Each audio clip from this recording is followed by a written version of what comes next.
और इस होली के उत्सव के साथ साथ एक बहुत इंपॉर्टेंट और भी फेस्टिवल है जिसे कहते हैं गौर पूर्णिमा।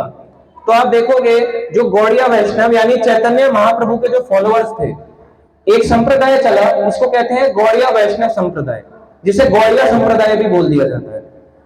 तो इस संप्रदाय में क्यों बोला गया? चैतन्य महाप्रभु के कारण। तो इस संप्रदाय में बताते हैं एक स्पेशल बड़ा मनाया जाता है फेस्टिवल जिसे कहते हैं गौर पूर्णिमा। जैसे कृष्ण जन्माष्टमी, कृष्ण कब आए? जन्माष्टमी के दिन। चैतन्य महाप्रभु कब आए? पूर्णिमा के दिन। इस तरह से तो यहाँ पे बताते हैं। अब पहले समझना पड़ेगा चैतन्य महाप्रभु या गौरंग महाप्रभु है कौन। तो आपने सुना होगा चैतन्य या देखा होगा इस्कॉन में एक ऐसे करके भगवान होते हैं, या कहीं आप बंगाल जाए तो आपको ऐसे करके मिल जाएंगे, दोनों हाथ उठाया हुआ है, ऐसे हाथ उठाया हुआ है। तो वो कौन है? उनके बारे में बताते हैं आज हम। तो उन्हीं का ये कौन है? कृष्ण है। तो भगवान कृष्ण के बारे में बताया जाता है, श्री कृष्ण चैतन्य राधा कृष्ण नाही अन्य। तो कृष्ण भगवान सतयुग में भी आए, त्रेता में भी आए, द्वापर युग में भी आए और कलयुग में भी आए। तो आप अपने अलग अलग अवतारों में आते हैं। तो जब कलयुग में आए तो कलयुग में आने के बाद, क्योंकि भक्त अवतार में आना है, तो कृष्ण खुद भक्त बन के कैसे आ सकते हैं? उस भाव को कैसे फील कर सकते हैं जो वो देना चाहते हैं? तो कृष्ण का सबसे श्रेष्ठ भक्त कौन है? राधा रानी। तो राधा रानी का भाव लेके कृष्ण आते हैं। तो जब वो आते हैं तो कैसा उनका रंग हो जाता है? श्याम रंग से गौर वर्ण, गोरे रंग के हो जाते हैं। तो इसलिए उन्हें क्या कहते हैं? गोर रंग महाप्रभु, यानी गोरे रंग के महाप्रभु। इस तरह से उनका रंग कहलाता है। तो 500 साल पहले नवदीप मायापुर नवदीप में एक जगह है, उसका नाम है योगपीठ। वहां पर उनका जन्म हुआ चैतन्य महाप्रभु का। कृष्ण का जैसे अभी हमने जन्म बताया मथुरा में हुआ, और एक दूसरा जन्म कहां हुआ? गोकुल में हुआ। तो उनकी जन्म स्थली है, वैसे इनकी जन्म स्थली है योगपीठ मायापुर में। तो जब इनका जन्म हुआ उसके बारे में हम बताएंगे कि इसे क्या कहते हैं। उसी दिन को कहते हैं हम गौर पूर्णिमा। अच्छा, ये पूर्णिमा क्यों कहते हैं? जैसे कृष्ण कब आए? कृष्ण जन्म अष्टमी। राधा रानी कौन से दिन में आई? राधा अष्टमी। तो अगर राधा कृष्ण को मिला दो तो क्या बनते हैं? चैतन्य महाप्रभु। तो अष्टमी और अष्टमी तिथि को मिला दो तो क्या बनती है? पूर्णिमा तिथि। तो पूर्णिमा तिथि को आए कौन? चैतन्य महाप्रभु। इस दिन इसको क्या बोला?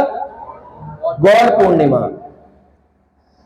तो इसमें थोड़ा सा हम बताएंगे चैतन्य महाप्रभु के बारे में। हम सबको पता होना चाहिए। आप जो ये माला कर रहे हो ना, इस माला से पहले आप बार बार यही मंत्र बोलते हो, जय श्री कृष्ण चैतन्य प्रभु नित्यानंद श्री अद्वैत गदाधर श्रीवासादि गौर भक्त वृंदा।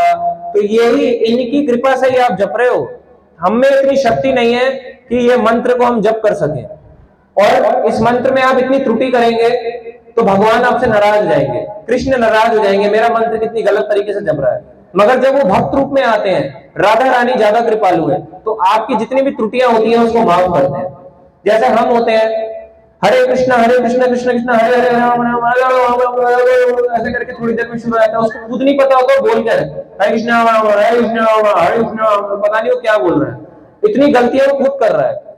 और कई बार वो जैसे होता है, बात कर रहा होता है, लड़ाई कर देता है, चैंटिंग करते करते गालियां भी दे देते हैं। कई लोग मैंने देखा समोसा भी खा लेते हैं, चैंटिंग करते करते पानी पी लेते हैं, इतनी गलतियां, ड्राइव भी कर लेते हैं, मल्टीटास्किंग, स्कूटी चला लेते हैं। कई लोग सोचते हैं चैंटिंग हाथ में माला के मिल गई अब स्कूटी भी चला लो, ऐसे करके। इंडियंस में बहुत खास बात होती है, बड़े जुगाड़ लगाते हैं, हरे कृष्ण ऐसे करके स्कूटी भी पकड़ लेंगे और एक हाथ से हल्का हल्का रेस देते रहेंगे, हरे कृष्ण कृष्ण कृष्ण हरे हरे ऐसे करके, ऐसे, और यहाँ से ब्रेक दबाते रहेंगे और ऐसे चलाते रहेंगे चुपचाप, ऐसे ज्यादा नहीं बताएंगे आपको।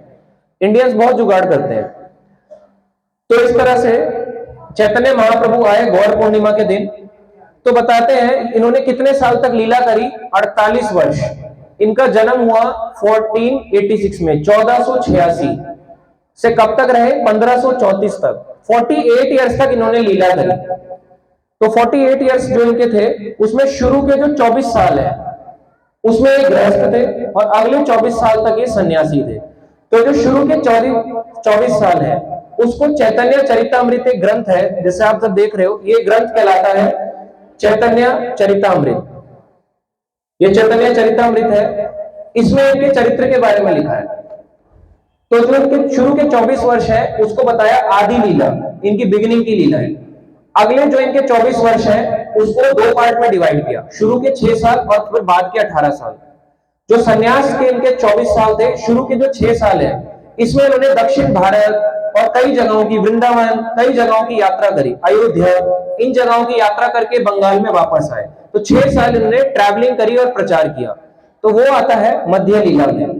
और जो अंत के 18 साल है, अंत के 18 साल है, वो आता है अंत्य लीला। तो चैतन्य चरितामृत जो ग्रंथ है 3 पार्ट में डिवाइडेड है, आदि लीला, मध्य लीला, अंत्य लीला, बिगिनिंग, मिडल, एंड, 3 पार्ट में डिवाइडेड है चैतन्य चरितामृत। इसमें इनके बारे में डिटेल में दिया है।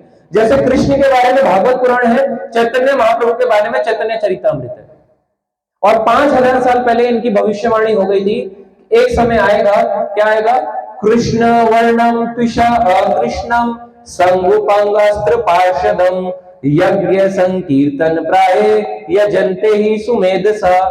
तो ये कौन आएंगे, कृष्ण वर्णम होंगे, तो कृष्ण ही, उनकी त्वचा कैसी होगी, गोरे रंग की होगी। त्विषा यानी त्वचा, अकृष्णम, कृष्ण कैसे है, श्याम रंग के, अकृष्णम यानी गोरे रंग के हो जाएंगे। तो वही कृष्ण कौन आएंगे, भक्त अवतार में आएंगे और क्या देंगे, यज्ञ संकीर्तन, हरे कृष्णा कृष्णा कृष्णा हरे हरे, हरे रामा राम राम हरे हरे। तो यज्ञ संकीर्तन देने के लिए आए कौन, चैतन्य महाप्रभु। थोड़ा सा इनके बारे में हमें जानना चाहिए। आपको कोई पूछ ले, ये पंचतत्व मंत्र आप करते हो, मान लो आप अपने फैमिली वाले को ही बताना हो, क्या बताओगे उसको, कहेंगे अच्छा है, आप बोल रहे हो जय श्री कृष्ण चैतन्य, थोड़ा सा तो बताओ चैतन्य महाप्रभु कौन। किसी ने चैलेंज के भाव से ना पूछा, प्यार से ही पूछ लिया, क्या बोलोगे, बता पाओगे उसको, थोड़ा तो पता होना चाहिए क्या है, ये तो बताना चाहिए उनके बारे में कौन से ग्रंथ में लिखा है, क्या बोलोगे, चाचा चौधरी में लिखा है, ऐसे तो नहीं बोलोगे। तो पता तो होना चाहिए ग्रंथ कौन सा, उनके बारे में कौन सी हिस्ट्री में, कहां से जानोगे उनके बारे में। तो इसमें बताया जाता है, तो कई लोग इसमें ना डाउट करते हैं कि ये ग्रंथ बेकार है। तो इनके 2 पार्षद थे चैतन्य महाप्रभु के, एक थे स्वरूप दामोदर, स्वरूप दामोदर थे ललिता सखी के अवतार। 500 साल पहले जब कृष्ण आए तो कृष्ण के पार्षद भी तो आएंगे, अकेले आएंगे क्या भगवान कृष्ण, पार्षद भी आएंगे। स्वरूप दामोदर आए जो कि ललिता सखी के अवतार थे, और आए इनके साथ मुरारी गुप्त, जिन्हें हनुमान जी का अवतार कहा जाता है। इन दोनों ने चैतन्य महाप्रभु के साथ रहते थे, जैसे एक साथ बैठे रहते हैं, डेली की दिनचर्या लिखते थे कि चैतन्य महाप्रभु ने आज ये करी, ये लीला करी, अपनी एक पूरी डायरी बनाई। उस डायरी को लेके जो इनके राइटर है चैतन्य चरितामृत के, कृष्णदास कविराज गोस्वामी, उन्होंने इसको लिखा। तो ये बंगाली भाषा में जब ये लिखी गई, उन्होंने इसको इस भाषा में दिया, और बाद में इस्कॉन के फाउंडर आचार्य प्रभुपाद जी ने इसे सबको दे दिया, लो पढ़ो। और फिर भी हम कहते हैं अरे टाइम नहीं है, और यहां तक तो कोई पहुंच ही नहीं पाता ना। 99% भक्त जो हरे कृष्ण महामंत्र करते हैं अपनी पूरी लाइफ में चैतन्य चरितामृत तक नहीं पहुंच पाते। इस तक तो छोड़ो, वो भागवतम भी नहीं पढ़ पाते, वो तो छोड़ो पहला स्कंद भी नहीं पढ़ते, वो तो छोड़ो गीता भी नहीं होती कईयों की, तो गीता तक खोल ले लेते हैं, पढ़ते नहीं है, पर कहते हैं ले है एज इट इज रखी है, जैसे आपने दी एज इट इज, वहीं पे एज इट इज पढ़ी है। इस तरह से लोग उठा के उसको वहां रख देते हैं। तो यहां पे उनके बारे में थोड़ा सा बताएंगे कि उनके बारे में, तो कलयुग का समय था, तो यहां पे सबसे पहले थोड़ा सा इसमें हम चर्चा करेंगे। तो चैतन्य महाप्रभु ने कहा, सबसे पहले किसको भेजा कि उनके जितने भी पार्षद हैं, कौन कौन, जय श्री कृष्ण चैतन्य, चैतन्य महाप्रभु कौन है, कृष्ण राधा रानी के भाव में, प्रभु नित्यानंद, नित्यानंद प्रभु कौन है, बलराम जी, श्री अद्वैत, अद्वैत आचार्य कौन है, महाविष्णु और सदाशिव, इन दोनों का मिश्रण है अद्वैत आचार्य। जो आपने देखे व्हाइट कलर के इस्कॉन में देखे होंगे, या कहीं बंगाल में जाओ, इस्कॉन तो हम नॉर्मली बोल रहे हैं, बंगाल में जाओ आपको नेचुरली वहां पे दिखेगा। पंच तत्व जिन्हें हम कहते हैं, अद्वैत आचार्य महाविष्णु और सदाशिव का मिश्रण है। तो ये अद्वैत आचार्य थे। और गदाधर पंडित, तो राधा रानी का भाव ले लिया चैतन्य महाप्रभु ने, और जो बाकी जो राधा रानी की शक्ति तत्व है वो है गदाधर पंडित। और श्रीवास यानी श्रीवास मुनि कौन है, नारद मुनि। तो 500 साल पहले ये दोबारा आए, ये किसी को नहीं पता चलेगा, ये आपको नकली लगेगा, ये ऐसा भी हुआ है क्या, ये सब झूठ है। मगर सोचो अगर कोई झूठ होता कोई 500 साल की मनगढ़ंत कहानी को क्या फैला सकता है? कोई ज्यादा फैला सकता है? कैसे बोल सकता है कि 500 साल पहले ये लीला हुई, वो लीला हुई? ये लीला साक्षात देखी है किसने? स्वरूप दामोदर और मुरारी गुप्त, उनके दो पार्षदों ने बैठ के देखी है। तो यहाँ पे बताते हैं चैतन्य महाप्रभु ने अपने प्रकट होने के पूर्व किसको भेजा? शची देवी। शची देवी कौन है? उनकी माता। जैसे हम भजन गाते हैं ना, जय सचिनंदन जय सचिनंदन, जय सचिनंदन जय सचिनंदन, जय सचिनंदन गौर हरि। जैसे कृष्ण किनके पुत्र थे? यशोदा के। तो यशोदा नंदन या देवकी नंदन कहते थे, वैसे इनकी माता का नाम था शची नंदन और इनके पिता का नाम था जगन्नाथ मिश्रा। तो इन्होंने शची देवी को बोला कि पहले आप जाओ मेरी लीला में आने से पहले। जगन्नाथ मिश्रा को भेजा।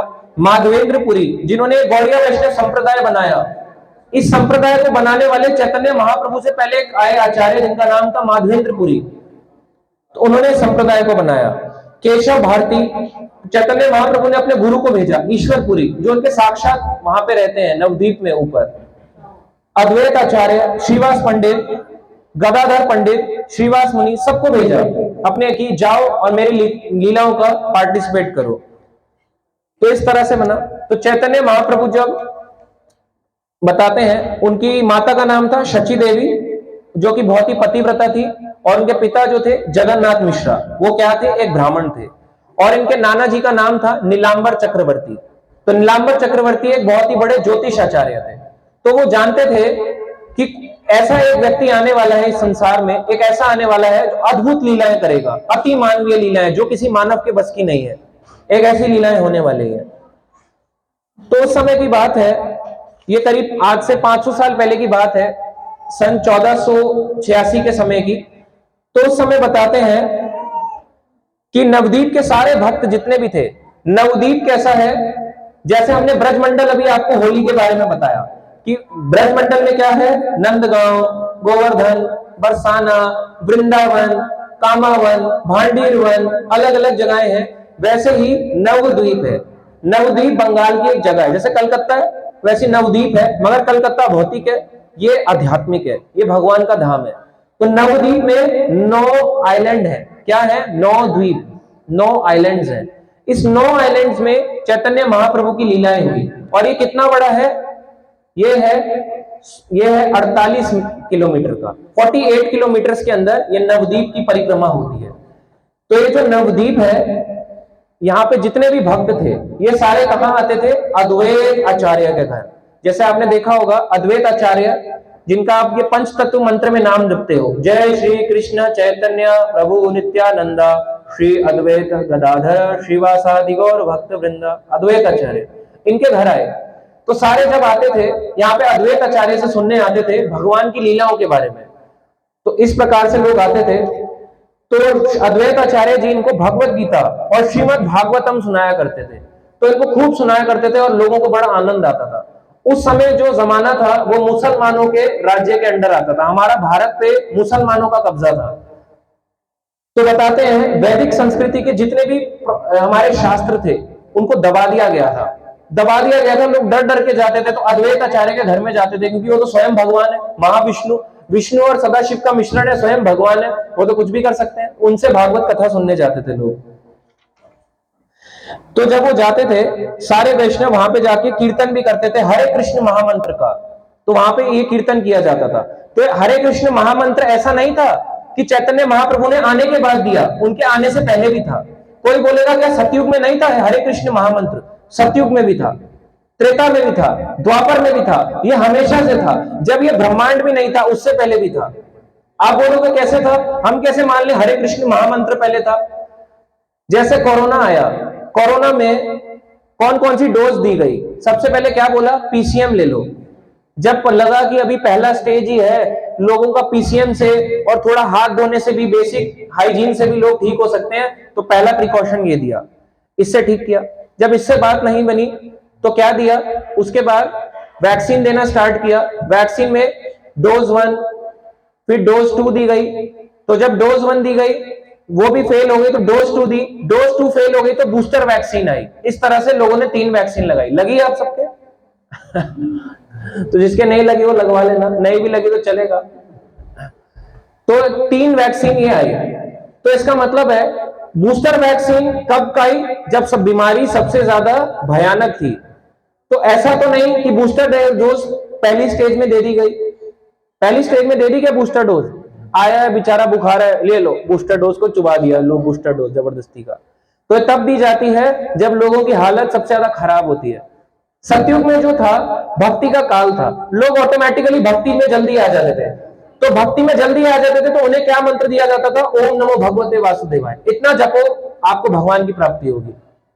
त्रेता युग आया, उसमें ध्यान की विधि थी। त्रेता युग में आया, उसमें यज्ञ करने की विधि थी। जैसे विश्वामित्र बड़े बड़े यज्ञ करते थे, राम को लेके जाते थे कि राक्षस आ रहे हैं, हड्डियां फेंकते हैं, इस यज्ञ को बचाओ। तो यहां पे भगवान राम की मदद ली किसने? विश्वामित्र ने। तो बड़े बड़े यज्ञ करे जाते थे। द्वापर युग आया तो भगवान की विग्रह सेवा करी जाती थी। विग्रह सेवा जब करी जाती थी बहुत पैसा खर्च किया जाता था। यूज एंड थ्रो प्लेट्स होती थी। अभी आप सबको हम प्रसाद देंगे तो वो डिस्पोजेबल होगा, जिसको यूज एंड थ्रो करोगे आप। उस समय जो यूज एंड थ्रो की प्लेट होती थी वो होती थी सोने की। सोने की प्लेट पे आप खा रहे हो, मजा नहीं आ रहा, उठा के फेंक दी कूड़े में, उसको यूज एंड थ्रो। वो यूज नहीं, ये नहीं धो के उसको कोई ले गया बेच देगा, कूड़ा डस्टबिन की तरह यूज होती थी वो द्वापर युग में। और अभी कैसे चलता है? अभी तो भगवान भी बेचारे डिस्पोजेबल में, हम और छोटी प्लेट में, कोई डोने में, डोना भी नहीं होगा तो कोई हाथ में, हाथ में भी नहीं होगा तो उसके मुंह में ऐसे करके मुंह खोलो। तो इस तरह से लोग खिलाते हैं। तो उस समय अब देखो कलयुग में चीजें घटती जा रही हैं, ना लोगों की इतनी बुद्धि है, ना इतनी आयु है, ना इतनी शक्ति है। तो ये हरे कृष्ण महामंत्र उस समय भी था। बताते हैं हरे कृष्ण महामंत्र जब वृषभानु महाराज ने जप किया द्वापर युग में, तो उन्हें कौन आई? राधा रानी पुत्री रूप में मिली। राधा रानी उनकी पुत्री क्यों आई? क्योंकि उन्होंने हरे कृष्ण महामंत्र का जप किया वृषभानु महाराज ने। कात्यायनी के पास गए, उनके पास जाके मांगते हैं, बोलते हैं कि मेरी पुत्री मेरे को एक ऐसा, मुझे भगवान की क्या चाहिए? भक्ति चाहिए, कैसे मैं प्राप्त कर सकता हूं? उनको क्या दिया उन्होंने? हरे कृष्ण महामंत्र। उन्होंने हरे कृष्ण महामंत्र का जप किया तो राधा रानी उनके पुत्री रूप में आई। मगर क्या द्वापर युग में कॉमन था? नहीं। कलयुग में भी ये मंत्र तो था, मंत्र जाप करते थे, मगर मुसलमानों ने इतना अपना प्रकोप बढ़ा रखा था कि कोई डरते थे, बात करोगे ऐसे करके हिंदू इसको निकाल देंगे। अगर आपको उनकी सत्ता में काम करना है तो आपको बड़ी दाढ़ी रखनी पड़ेगी, आपको अपनी मूछें बढ़ानी पड़ेगी, आपको नाम बदलना पड़ेगा। अगर मेरा नाम रजत है तो रजाक करना पड़ेगा, रजाकुद्दीन। अगर किसी का नाम दीपांशु है तो इनका नाम भी कुछ और कर देंगे। क्या करेंगे? दाऊद अब्राहम। तो इस तरह से नाम बदल दिया जाता था। निजामुद्दीन, हर्षुद्दीन, ऐसे नाम दिए जाते थे। तो अलग अलग नाम देने से यह दिया जाता था। तो मुस्लिम देश में ऐसा ही था, भक्ति का काल था मगर कुछ कुछ कम हो गया था। तो इसी भक्ति के काल में बताते हैं अद्वैत आचार्य को बड़ी पीड़ा होती थी कि मैं इतनी कथाएं कर रहा हूं, गीता पढ़ रहा हूं, भागवत कथाएं कर रहा हूं, मगर वो जब भी देखते हैं कि लोगों में भक्ति नहीं है, लोग आते हैं सारे के सारे नकली लोग बैठे हुए हैं, वो देखते थे, वो जब बोलते थे कथा कर रहा हूं, किसी को मतलब नहीं है, सब इंद्रिय तृप्ति के लिए आते हैं, फटाफट कुछ ना कुछ खाने को मिल जाए, थोड़ा कीर्तन हो, जल्दी जल्दी करें और निकल जाए यहां से। उन्होंने देखा कि सब लोग इंद्रिय तृप्ति, इंद्रिय भोग में डूबे हुए हैं। तो इस पर वो बहुत ही गंभीरता पूर्वक सोचने लगे। अद्वैत आचार्य के पास शालिग्राम शिला थी। तो अद्वैत आचार्य का घर था शांतिपुर में। शांतिपुर जो आता है, अभी हमारे साथ एक माता जी थी ग्रुप में, जो ग्रुप में है उन्होंने देखा होगा, उन्होंने स्पेशली दर्शन भेजे आप लोगों के लिए। देखा आप लोगों ने या इग्नोर कर दिया? अभी शायद माता जी ना हो, शायद अभी क्लास में, तो उन्होंने स्पेशली ये दर्शन भेजे थे मायापुर से। तो उन्होंने यहाँ पे शो किया सभी भक्तों को कि किस प्रकार से अद्वैत आचार्य जो थे वहां पे शांतिपुर में रहा करते थे अपनी वाइफ के साथ, सीता ठाकुरानी के साथ। वो वाली सीता नहीं, राम लक्ष्मण वाली वो नहीं, सीता त्रेता युग की, अद्वैत आचार्य की वाइफ सीता ठाकुरानी। तो वहां पे रहते थे। उनके पास एक शालिग्राम शिला थी। शांतिपुर बंगाल में नवद्वीप का ही हिस्सा है। जो मायापुर आप देखते हैं स्कॉन, उससे करीब 30-35 किलोमीटर की दूरी पे है। तो वहां पे अपने घर में शालिग्राम शिला ली। शालिग्राम क्या है? भगवान विष्णु का साक्षात स्वरूप है। ये कहां से मिलता है? सबसे ज्यादा गंडकी नदी से पाया जाता है। हरिद्वार से भी लोग ले आते हैं, ऋषिकेश से भी ले आते हैं, नदियों से, गंगा नदी के आसपास से पाया जाता है। तो जब इसको लाते हैं, ये साक्षात भगवान है, आप भी मत उठा लाना कि हम भी बन जाएंगे अद्वैत आचार्य और हो गया हमारे लिए भी भगवान प्रकट हो जाएंगे, नहीं आएंगे। मां करते रहोगे, उल्टा इतने अपराध कर डालोगे, परेशान ही हो जाओगे, भक्ति खत्म हो जाएगी। तो अद्वैत आचार्य क्या करते थे, उस पर रोज गंगा जल से और तुलसी लेके उसकी पूजा करते थे, उस शालिग्राम शिला की रोज पूजा करा करते थे। जब उन्होंने इतनी पूजा शुरू कर दी तो भगवान कैसे है, पत्रम पुष्पम फलम तोयम यो मे भक्तया प्रयच्छति तद अहम भक्तया उपायतम अश्नामी प्रयत आत्मना। जो भी भगवान को पत्र पुष्प फल जल दे दे, भगवान उससे बड़े जल्दी प्रश्न हो जाते हैं। भगवान को ज्यादा बड़ा नहीं चाहिए, 56 भोग, ये भोग, उसका भोग, ये नहीं चाहिए। भगवान को चाहिए प्रेम से आप उनको कुछ दे दो। जैसे अगर आप किसी को खाना खिलाओ, अगर कोई गरीब आया है, उसको आप क्या करो, ले खा ले, खाएगा क्या गरीब? चाहे वो कितना भी भूखा होगा ना, वो नहीं खाएगा, ये गारंटीड है, करके देखना। लोग कब खाते हैं, लोग कब प्रसाद पाते हैं, जब आप उन्हें प्रेम से दो। अगर पत्नी भी बनाई है, खा ले, तेरे लिए बनाऊं, बना हुआ आया तू, वो खाएंगे, पति खाएगा? कोई नहीं खाएगा, सब प्रेम से खाते हैं। अगर आप झगड़ा करोगे, उसको रुलाओगे, किसी चीज से टंग पिंच करोगे, चाहे कोई भी व्यक्ति हो, आपका रिश्तेदार हो, भाई हो, बहन हो, मौसी हो, मौसा हो, बाहर का व्यक्ति हो, वो नहीं खाएगा। भगवान क्या देते हैं, प्रेम। तो आप जो भोग लगाते हो, उस भोग से प्रेम को ले लेते हैं, और बाकी क्या देते हैं, प्रसाद रूप में। तो वैसे ही गंगा जल और तुलसी, उस पे वो डाल के उसकी, उस पे चढ़ा के उसकी पूजा करते थे। ज्यादा कुछ नहीं, केवल ये 2 चीजें। लोग कहते हैं मेरे पास ज्यादा चीजें नहीं है प्रभु जी, मैं कहां से लाऊं? आपके पास घर में सबके पास गंगा जल है, नहीं है तो गंगा जल बनाने का तरीका भी बड़ा आसान है। यूं आप ऐसे करके, एक उंगली डुबानी नहीं है, पूरी ऐसे करके हल्का सा इसको टच करो पानी की सतह तक, और बोलो गंगा च यमुना च सरस्वती गंगा यमुना गोदावरी सरस्वती नर्मदे सिंधु कावेरी जलेस्मिन् सन्निधिं कुरु। जब आप ये बोलोगे तो बोलते हैं हम 7 पवित्र नदियों का जल इसमें आ जाए और इसको मैं भगवान की सेवा के लिए यूज कर सकूं। इस तरह से गंगा जल बन जाता है। बहुत आसान प्रोसीजर है इसका, केवल इस तरीके से। तो इस तरह से अद्वैत आचार्य ने जोर जोर से हुंकार करके भगवान कृष्ण को प्रकट होने के लिए आमंत्रित किया, और उनकी बार बार की हुंकार से कृष्ण अवतरित होने के लिए आकृष्ट हुए। जब वो इतनी उन्होंने प्रार्थना करी कृष्ण ने, तो कौन कर रहा है प्रार्थना?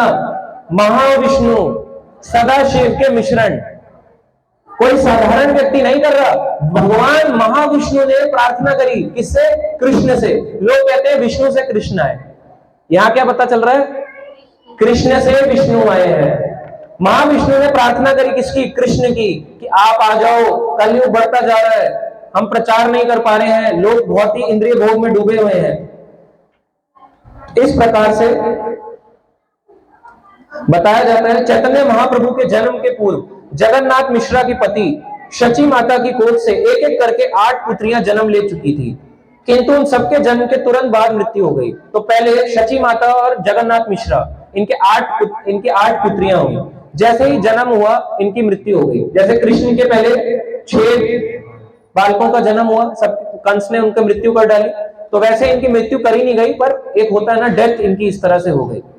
तो जब इन्होंने अपने शरीरों को त्याग दिया 8 पुत्रियों ने, तो 9वें नंबर पे एक एक करके जब इनकी सारी संतानों की मृत्यु हो गई, तो जगन्नाथ मिश्रा शची माता बहुत दुखी थे। किसी की संतान अगर चली जाए तो वो दुखी होता है। इस तरह से इनके 9वें नंबर पे आए, कौन आए? विश्वरूप। तो विश्वरूप कौन थे? यानी चैतन्य महाप्रभु के बड़े भाई। ये नित्यानंद प्रभु नहीं है, ये विश्वरूप है। तो विश्वरूप जो है, इनको संकर्षण जी का अवतार बताया जाता है। संकर्षण कौन है? बलराम जी के विस्तार या शेषनाग जी, ये इनको बताया जाता है विश्वरूप। तो पहले विश्वरूप आए, और 10वें नंबर पे कौन आए? चैतन्य महाप्रभु। तो पहले विश्वरूप आए, इनकी अलग लीलाएं हैं, किस प्रकार से बड़े हुए। तो विश्वरूप को पाकर शची माता और जगन्नाथ मिश्रा दोनों ही बहुत ही प्रसन्न थे। तो बताते हैं जब 1485 चल रहा था, 1485 माघ मास, मतलब करीब जनवरी का महीना था, उस समय की बात है। भगवान कृष्ण जगन्नाथ मिश्रा और सची देवी दोनों के शरीर में प्रविष्ट हो गए, दोनों के शरीर में एंटर कर गए। एक बच्चा नॉर्मली कितने टाइम में डिलीवर होता है? 9 महीने। बताते हैं भागवत पुराण में लिखा है, अगर किसी माता के गर्भ से पहले जानना टेस्टिंग करनी है, जैसे आजकल होता है ना, उसको कौन सी टेस्टिंग कहते हैं, बच्चे को pre determination, sex determination test कराते हैं कि बच्चा लड़का होगा या लड़की होगी। हमारा भागवत पुराण बताता है अगर कोई माँ 6 महीने गर्भवती हो, 6 महीने के अंदर अगर उसके राइट साइड में ज्यादा पेन उठता है तो लड़का होगा, लेफ्ट साइड होगी तो लड़की होगी। भागवत पुराण ये तक बताता है कि मां पर निर्भर ही नहीं करता कि लड़का होगा या लड़की होगी। उन दोनों का स्पेशली जो उस समय जब वो आपस में भोग कर रहे थे, उनकी क्या चेतना थी वो जाएगी, और किसकी जाएगी सबसे ज्यादा, फादर की, ये बताया जाता है। तो इसको हम भौतिक ना समझे। जो चैतन्य महाप्रभु हैं, ये शची माता है, जगन्नाथ मिश्रा है, ये भगवान के नित्य माता पिता हैं। जैसे भगवान के माता पिता कौन है, नंद यशोदा, कहां पे, गोलोक धाम में, वैसी शची और जगन्नाथ मिश्रा भगवान के नवद्वीप धाम में हमेशा से माता पिता रहे हैं। हर बार ये लीला में आते हैं, चैतन्य लीला में। तो जब 1485 जनवरी का समय था, इस प्रकार से दोनों के शरीर में भगवान प्रविष्ट हुए, और बताते हैं कि इनका शरीर कैसा हुआ, तेजवान हो गया। जब किसी के शरीर में सोचो भगवान आ जाए, भूत आ जाए तो कैसे होगा, ऐसे ऐसे बाल हिलाने लगेगी माता जी, ऐसे करेगी, बाल खोल के ऐसे करे, डराएगी, 4-5 लोग इधर दौड़ेंगे, 10 उधर दौड़ेंगे, मारपीट करेंगे, कोई टेबल उठा के फेंक देगा। सोचो इनके शरीर तेजवान, भगवान के उससे तेज प्रकट हो गया शरीर में। जो भी देखता कहते ये कैसे व्यक्ति हैं, इतना तेज शरीर में, ऐसा लग रहा है सूरज चल के आ रहा है। इस प्रकार से लोग इन्हें कहने लगे। तो इस प्रकार से जब ये चल के आते थे तो बताते हैं, जगन्नाथ मिश्रा कहते हैं, फिर ये मेरे हृदय से निकलकर तुम्हारे हृदय में प्रविष्ट हुआ, इसलिए मुझे लगता है कि शीघ्र ही किसी महापुरुष का जन्म होगा। तो इनका जब महापुरुष कौन थे, चैतन्य महाप्रभु। इस तरह से जब गर्भ 13वें मास में आ पहुंचा, 13th मंथ में आ गया, 9 महीने तक भी डिलीवरी नहीं हुई, और 13वें महीने किसी की डिलीवरी हो सकती है क्या, क्या बोलेंगे, गर्भपात हो गया या वो चल बसा। 13 मंथ में कोई चाइल्ड बोर्न हो रहा है तो उसको असाधारण नहीं मानेंगे, 13 मंथ में हो रहा है। तो इस प्रकार से बताते हैं, जगन्नाथ मिश्रा को बड़ी चिंता होने लगी कि 13 महीने हो गए, फरवरी का महीना आ गया 1486 का, कहां से स्टार्ट हुआ था, जनवरी से, आ क्या गया फरवरी का, फाल्गुन का महीना आ गया, अभी तक कोई भी संतान नहीं हुई। इस प्रकार से 1486 फाल्गुन की पूर्णिमा के दिन, उस समय संध्या के समय था, संध्या के समय में उस दिन चंद्र आया था। चंद्र अपना पूर्णिमा के दिन कैसा आता है, एकदम तेज चमक रहा होता है। तो बताते हैं जब तेज चमक रहा था तो नीलांबर चक्रवर्ती जो उनके नाना जी थे, उन्होंने बताया कि किसी अति मानवीय व्यक्ति का जीवन यहाँ पे जन्म होने वाला है। ऐसा व्यक्ति स्वयं भगवान इस संसार में ऐसा लगता है आने वाले हैं। पहले से ही ज्योतिष गणना, आजकल के ज्योतिष इतना नहीं इंटेलिजेंट हो पाते, उनको पहले से ही पता था कि भगवान आने वाले हैं। इस प्रकार से जब उन्हें चंद्रमा दिखा तो बताते हैं उस दिन चंद्र ग्रहण भी लगा। चंद्र ग्रहण में आमतौर पे क्या होता है, लोग जो होते हैं, कई लोग अपने घरों में बैठ जाते हैं, अब चंद्र ग्रहण है प्रभु जी क्या करें, घर में बैठ जाएं, एक काम करते हैं कुछ नहीं करेंगे, घर में बैठ के दरवाजे बंद कर लेंगे और क्या करेंगे, नहा धो के बैठ जाएंगे, कुछ खाना नहीं खाएंगे, पानी नहीं पिएंगे, डर डर के बैठे रहेंगे, राहु आ गया है, राहु आ गया है। मगर राहु किससे डरता है, भगवान से। जब राहु राक्षस की गर्दन काटी किसने, मोहिनी अवतार ने। क्यों काटी, क्योंकि सूर्य और चंद्रमा के बीच में बैठा था, जो समुद्र मंथन की लीला हुई, अमृत पिलाया जा रहा था, अमृत प्रकट हुआ, अमृत लेके जब असुर भागे तो उनको देवताओं को चाहिए था, तो मोहिनी रूप में भगवान आए और उस अमृत को लेके अपने पास रख लिया। तो उन्होंने कहा एक लाइन में सारे लोग बैठ जाओ, ये लोग तो कच्चे हैं ना, तुम लोग बड़े शक्तिशाली हो, बलशाली हो, तुम लोगों को क्या पीना, तो इन लोगों को पहले पिलाते हैं। तो देवताओं को पहले पिलाना शुरू किया। उसमें एक राक्षस बैठा था जिसका नाम था राहु राक्षस।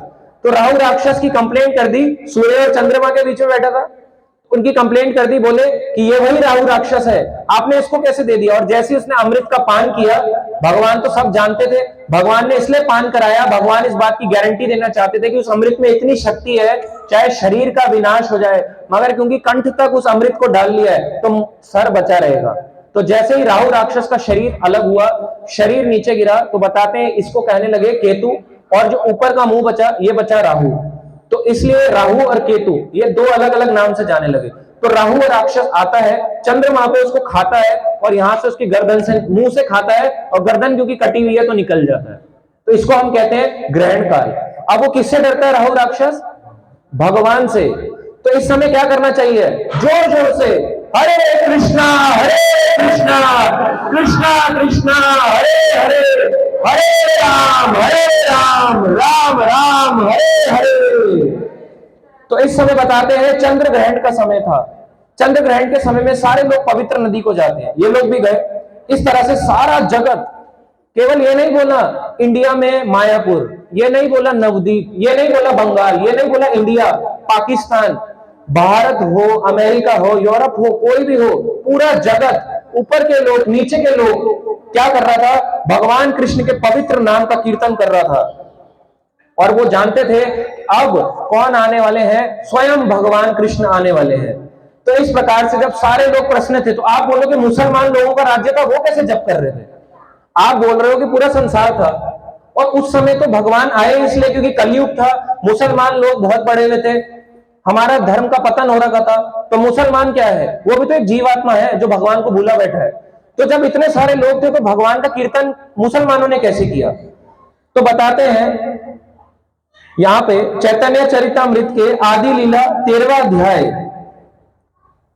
अध्याय के 94 नंबर श्लोक के तात्पर्य में, 95 नंबर श्लोक के तात्पर्य में प्रभुपाद जी लिखते हैं, यद्यपि मुसलमानों अथवा हिंदुओं को भगवान के पवित्र नाम में या हरे कृष्ण महामंत्र में कीर्तन में कोई रुचि नहीं होती, जनरली हिंदुओं को भी नहीं होती, ये प्रभुपाद जी बताते हैं। किंतु जब नवद्वीप के हिंदू चंद्र ग्रहण के अवसर पर कीर्तन कर रहे थे, तब मुसलमान उनकी नकल उतार रहे थे, हंसने के लिए कर रहे थे। देख क्या कर रहा है, वो भी बोला क्या कर रहा है, देख हरे कृष्णा कृष्णा कृष्णा हरे हरे, हरे राम राम हरे हरे। वो भी बोलने लगा तीसरे को, हरे कृष्णा कृष्णा कृष्णा हरे हरे, हरे राम राम राम हरे हरे। तीसरा चौथे को बोलने लगा हरे कृष्णा कृष्णा कृष्णा हरे हरे, हरे राम राम राम। ऐसे करके चौथा, पांचवा छठा, छठे से सातवां सारे मुसलमान हंस रहे हैं। देखो देखो ये नवद्वीप के लोग, ये तुच्छ लोग हरे कृष्ण महामंत्र बोल रहे हैं, उनको देख के नकल कर रहे हैं, तो ये भी बोल पड़े। तो भगवान में नाम में देखो कितनी कृपा है। अगर कोई हराम भी बोलता है तो भगवान कहते हैं मेरा नाम लिया, हाँ हटा दो, राम तो मेरा ही नाम है ना, इस पे भी कृपा करूंगा। अगर कोई बोलता है राजमा, प्रभु जी क्या बना आज खाने में, राजमा चावल, तो भगवान कहेंगे चल जा भी, हटा दिया, इधर से रा जोड़ूंगा, इधर से माँ जोड़ूंगा, राजमा बोला तूने। भगवान बहुत कृपालु है। कृष्ण इतने कृपालु नहीं है, वो ऐसे रहते हैं। राधा रानी भी ऐसे रहती है। मगर जब चैतन्य महाप्रभु आते हैं तो वो कैसे कहते हैं कि भगवान को अगर प्राप्त करना है तो अपने दोनों हाथ उठा के बोलना चाहिए, हरे कृष्णा कृष्णा कृष्णा हरे हरे, हरे राम राम राम हरे हरे। तो ये जो नवद्वीप धाम है इसे उदारता का धाम कहते हैं। बहुत ही उदार होते हैं भगवान। भगवान चाहते हैं सब पे कृपा कर डालो, कुछ मत देखो ये कौन सी जाति का है, कौन सी प्रजाति का है, हिंदू है, मुसलमान की आत्मा, क्रिश्चियन की आत्मा, सबको बांटो ये हरे कृष्ण नाम महामंत्र। इस प्रकार से सारी जो दिशाएं थी वो प्रमोदित हो थी, 10 दिशाओं प्रमोदित उठी। नदियों में तरंगे उठने लगी, नदियां जोर जोर से तरंगे उठने लगी। इस प्रकार से बताते हैं सारे चरने वाले और ना चरने वाले प्राणी, सब लोगों में एक अद्भुत सा एक्सपीरियंस होता है ना, बॉडी में कुछ होने वाला है, बड़ा अच्छा होने वाला है, ऐसा कुछ होने लगा। इस प्रकार से हो रहा, सारी पृथ्वी पर हरि नाम का उच्चारण हो रहा था। उस समय स्वर्ग लोक में नृत्य और गान चल रहा था। स्वर्ग लोक में डांस चल रहा है, गान चल रहा है। ऐसा नहीं कि केवल यहाँ के लोग एंजॉय कर रहे हैं, वहां के लोग भी एंजॉय कर रहे हैं, स्वर्ग लोक के लोग। इस प्रकार से अंधकार था विनष्ट हो गया, तीनों लोग हर्षित हो उठे। इस प्रकार से कई लोग कहते हैं, अब इसमें बताते हैं इसमें चैतन्य चरितमृत में कि ग्रहण नहीं लगा था। एक्चुअली ग्रहण लगा था और लोगों को लगा, मगर भगवान चैतन्य महाप्रभु आने वाले थे तो चंद्रमा जो था यानी सोम देवता वो शर्मा गए। वो कहते अरे इनकी तेज के आगे मेरा तेज क्या है, मेरा तो कुछ भी नहीं है, मैं अपने आप को ढक लेता हूं। तो राहु राक्षस उनके ऊपर आया। एक्चुअली देखा जाए उसने अपने आप को ढकना चाहा, किसने? चंद्र ने, क्योंकि उसने कहा मेरी चमक ये इसके आगे कुछ भी नहीं है। चैतन्य महाप्रभु को तो गोरा रंग है, कौन किसका भाव लेके आए हैं? कृष्ण स्वयं राधा रानी का भाव लेके आए हैं। इस प्रकार से पूरे संसार में नाम चल रहा था, हरि बोल, पूरे संसार में नाम चल रहा था। तो इस प्रकार से सारे लोग जब इस प्रकार से खुश हो रहे थे, तो जब ये पता चला 1486 में फाल्गुन पूर्णिमा के दिन किसका जन्म हुआ? चैतन्य महाप्रभु का। हरि हरि बोल। तो इनके बचपन का नाम था विश्वंभर। तो इनके बचपन का नाम विश्वंभर था, चैतन्य महाप्रभु का। तो अब इनको बताया जाता है कि बचपन में जब ये रोया करते, तो रोते समय ना जैसे बच्चा होता है उए उए उए करता है, लीला कर रहे हैं भगवान, भगवान दिखा रहे हैं मैं रो रहा हूं मुझे चुप कराओ। तो जब भी कोई चुप कराता, कोई खिलौना देता, चुप नहीं होते थे। जो भी देता बोलते चुप नहीं होता, क्या करें। तो जैसे ही वो क्या करती थी, जब भी कोई माताएं आती तो वो क्या करती थी, हरी हरी जैसी बोलते थे, क्या बोलते थे, हरी हरी। तो एकदम से रोना बंद कर देते थे। तो इसलिए उनका नाम क्या पड़ गया, गौर हरि। कि ये गौर है ना, ये जब भी हरि सुनता है तभी रोना बंद करता है, इसका नाम क्या बदलो, गौर हरि। जय सच्चिदानंदन जय सच्चिदानंदन जय सच्चिदानंदन जय सच्चिदानंदन जय सच्चिदानंदन गौर हरि जय सच्चिदानंदन गौर हरि।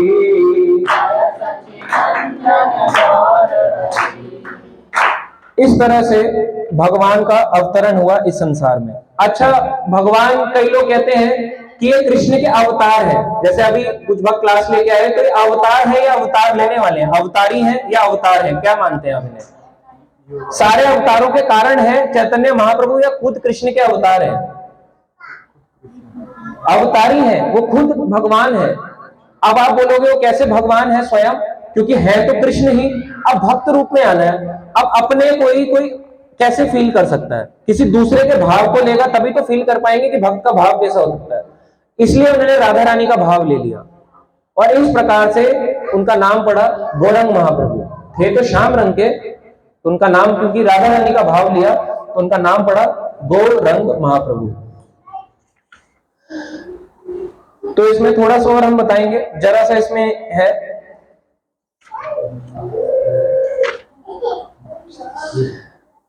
तो चैतन्य महाप्रभु के बारे में थोड़ा सा बताया जाता है इसमें कि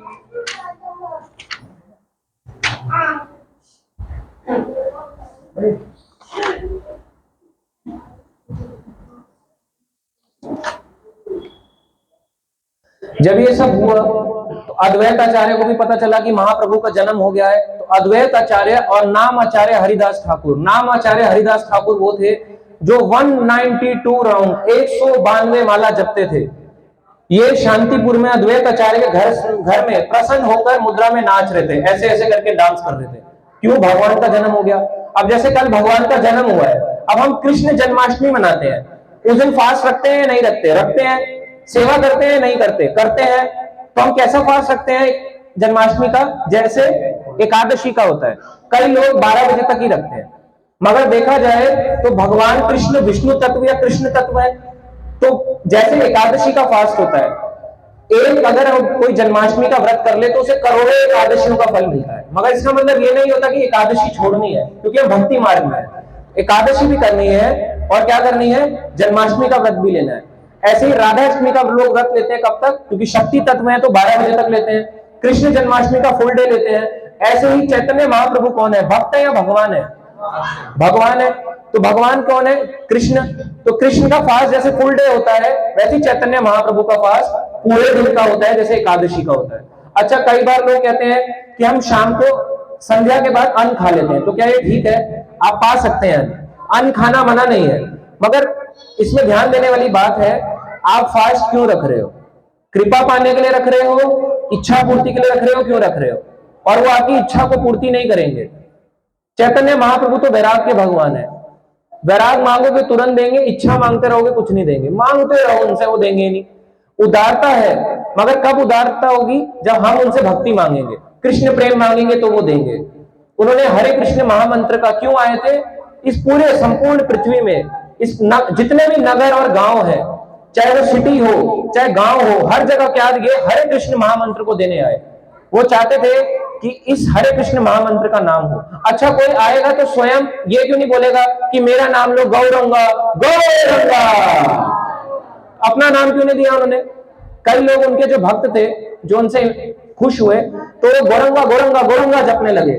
तो जब भी वो ऐसे जपते अपने कान में ऐसे करके उंगली डालते और बोलते विष्णु विष्णु विष्णु विष्णु, क्योंकि राधा रानी को अपना गोरंग कौन हुए, गोर रंग, जिनका गोरा रंग है, गोरा रंग किसका है, राधा रानी।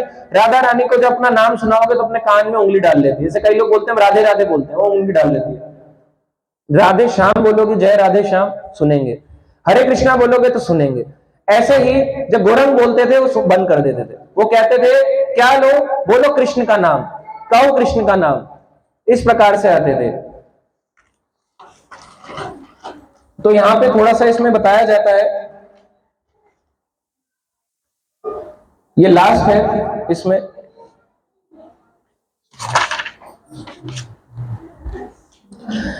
इसमें एक श्लोक है चैतन्य चरितामृत, आप इसको नोट कर लो। जितने भी लोग हरे कृष्ण महामंत्र करते हैं आप सबको नोट करना चाहिए, ऑनलाइन ऑफलाइन। 13वां आदि लीला 13वां अध्याय, 13वें अध्याय का 123 नंबर श्लोक, 13वें अध्याय का 123 नंबर प्यार श्लोक कह लो, इस तरह से बंगाली भाषा में लिखी गई थी। इसका आता है, पाइया मनुष्य जन्म ये न सुने गौरगण, हे न जन्म तारा व्यर्थ है ला, पाइया अमृत धुनी पिए विष गर्त पानी, जन्मिया से केने नाही मैला। इसमें आता है जो व्यक्ति, इसके अनुवाद में आता है, आप सबको सुनना चाहिए, जो व्यक्ति मनुष्य का शरीर पाके, आप सब मनुष्य हैं,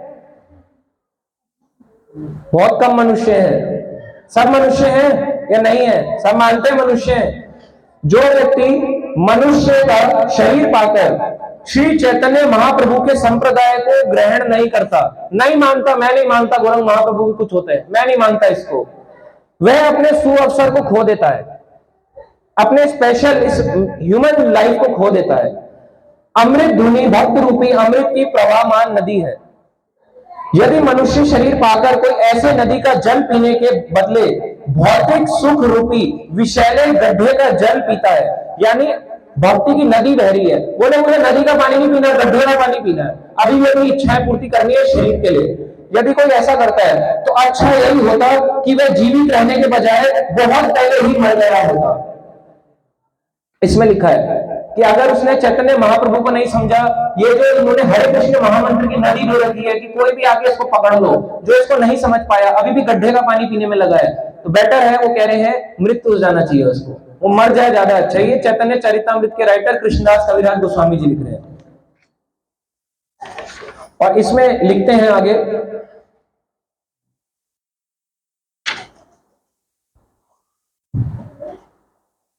एक श्लोक और आता है इस तरह, चैतन्य महाप्रभु अपनी अहेतु की कृपावश शची देवी के घर में अवतरित हुए।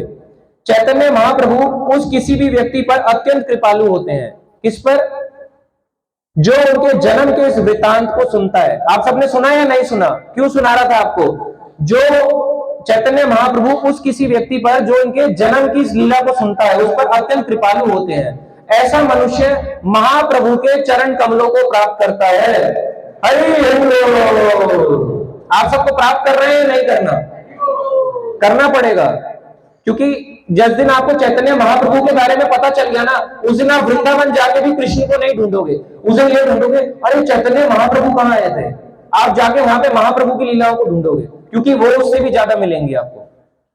इस तरह से इनको ग्रहण करना चाहिए और सीखना चाहिए, और क्या जपना चाहिए, इस हरे कृष्ण महामंत्र को। तो इसमें फास्ट करना चाहिए, कम से कम जो भक्त नए हैं इवनिंग तक फास्ट रखें, इवनिंग के बाद अंधेरा हो जाता है तो अन्न ले सकते हैं, ये नए लोगों के लिए है, जो फर्स्ट टाइम रख रहा है या जो अभी नहीं कर पाता है फास्ट, हेल्थ इश्यू है। फास्ट के दिन में दिन भर में आप पानी, दूध, फ्रूट्स ले सकते हैं, शाम के समय अन्न ले सकते हैं, बेसिक। कई लोग जो फुल डे फास्ट करते हैं, जैसे एकादशी होता है, एकादशी की तरह फास्ट रख के अगले दिन जब व्रत खोलने का समय होता है, जैसे सूर्योदय हो जाता है, उसके बाद अन्न को खा के, अन्न को ग्रहण करके अपना फास्ट पूर्ण कर सकते हैं। अपने अपने अनुसार फास्ट रखना चाहिए, कॉपी पेस्ट नहीं कि मैं विदाउट वाटर रखूंगा, ये पानी पे रख रहा है, ये जल पे रख रहा है, ये ऐसे रख रहा है, ये टेढ़ा रख रहा है, ये खाते पीते रख रहा है, ये बिना सांस के रख रहा है। अपने जैसे रखो, बस कॉपी नहीं करो, कॉपी करोगे आपका फॉल डाउन जल्दी हो जाएगा। अपने अनुसार रखो, अपनी क्षमता के अनुसार, इस तरह से करना चाहिए। इसे ज्यादा से ज्यादा क्या करना चाहिए, हरे कृष्ण महामंत्र की माला। और दिन अगर आप 2 करते हो, 16 करो, 16 करते हो, ज्यादा करो, जितना आप कर सको, 20, 25, 30। सेवा है, सेवा करो, उसके अलावा जो समय है उसमें माला करो। अगर माला नहीं कर सकते तो गौर कथा सुनो, वो नहीं कर सकते तो जो चैतन्य महाप्रभु को पसंद था भागवत पुराण सुनना, भागवत कथाएं सुनो या पढ़ो, भगवत गीता को पढ़ो, ये सब करना चाहिए। सेवा में अपना टाइम समय बिताओ, दर्शन करने आओ, दर्शन करो, कीर्तन करो हरे कृष्ण महामंत्र का, अपने घर बैठो, करताल लो, कीर्तन तो कर सकते हो भगवान के आगे। ये जो भगवान है, सीता राम लक्ष्मण हनुमान आप देख रहे हैं। एक बार इनके एक शिष्य थे जो इनके साथ रहते थे, चैतन्य महाप्रभु के पार्षद मुरारी गुप्त। वो कहते थे ये मुझसे नहीं होता, ये हरे कृष्णा, इतना हरे कृष्णा कराते हैं। वो हनुमान जी के अवतार थे मुरारी गुप्त। कह रहे मेरे पास बहुत हो गया इनका, मेरे पास एक छोटा सा ना वो है, संदूक टाइप है, उसमें से चाकू निकालूंगा और अपने आप को आज मार डालूंगा। जबरदस्ती की कोई भक्ति नहीं होती। हरे कृष्ण महामंत्र मैं नहीं करूंगा, मैं राम का नाम लेता हूं, इन्होंने हरे कृष्णा सिखा रखा है, मुझे नहीं करना हरे कृष्णा, मार डालूंगा आज अपने आप को।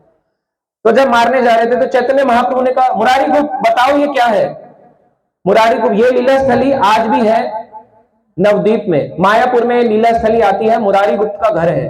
तो जब वो इस तरह से उन्होंने देखा, उन्होंने उसके हाथ से चाकू लिया, उन्होंने बोला कि मेरे से कृष्ण नाम नहीं लिया जाता, हरे कृष्ण महामंत्र में हरे आता है या कृष्ण आता है, राम का नाम बड़ा कम है।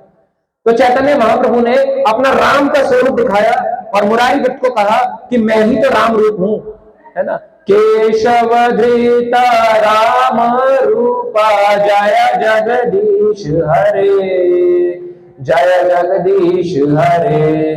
तो वही कृष्ण ने राम रूप लिया, कृष्ण चैतन्य महाप्रभु और महाप्रभु ही राम है। उन्होंने इस प्रकार से राम का रूप दिखाया।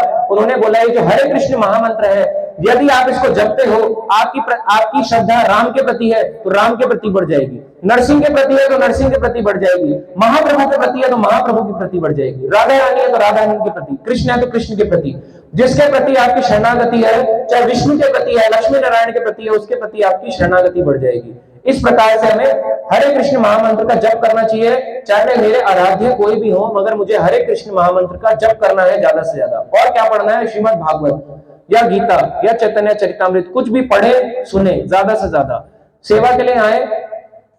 और इस प्रकार से ये इसको मनाना चाहिए फास्ट रख के। और होली का उत्सव भी होता है इस दिन, तो रंग से होली खेलते हैं, तो भगवान को रंग डालेंगे और फिर होली खेलते हैं। ऐसे नहीं आया और मुंह पे रंग डाला, उसके ग्रीस डाल दी, उसके मुंह पे रंग से खेलेंगे। तो हम ऐसे यहाँ पे भी हैं, गुलाल है, फूल है, भगवान को अर्पित करेंगे और फिर हम होली खेलेंगे एक दूसरे पे। होली महोत्सव की, गौर पूर्णिमा महोत्सव की,